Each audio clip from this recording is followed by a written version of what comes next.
Welcome students. Now we are going to start fifth chapter, market analysis. Market analysis. So after production, now we came to market.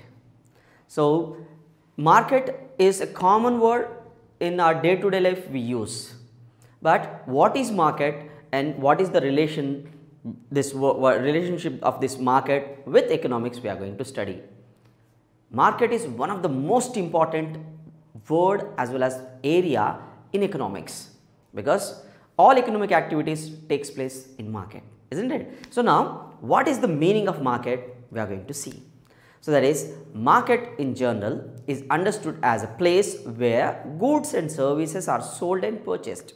Market is in general, normally we call it as understood as a place where we buy and sell goods and services. So, and in modern times, the concept of market has undergone tremendous changes.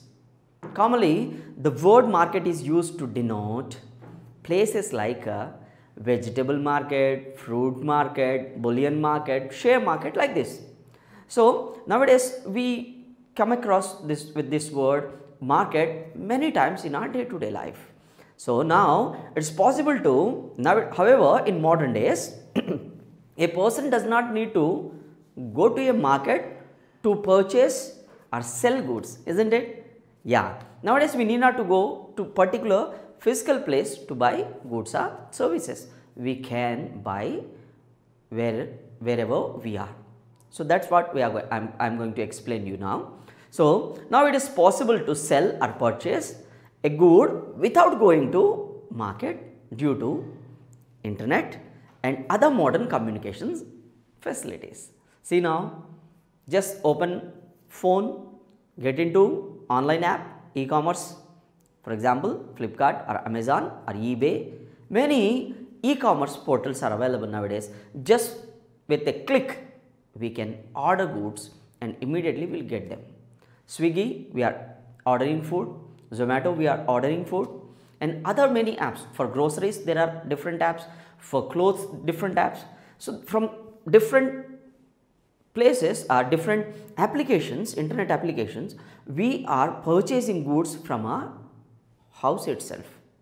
It means that wherever you are, you can buy nowadays. You need not to visit the physical place, but once upon a time, we need to go there personally and we have to purchase them personally. Otherwise, purchasing won't take place. And for a seller also, he needs to establish a particular physical place and he has to come over there to sell his goods and services. But nowadays, it is not necessary. See, you are accessing my classes through online. You are not coming to me either. I am not coming to you. You are accessing my services from your home itself. So nowadays, market has changed its meaning. That is, so wherever the buying and selling takes place through any means of source, that is called market. Wherever buying and selling takes place and a price has been established, that is called market. For example, best example is online market.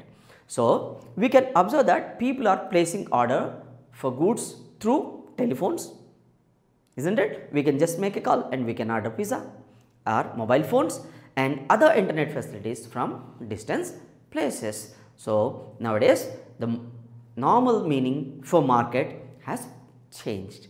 Now we are coming to the definition given by various economists.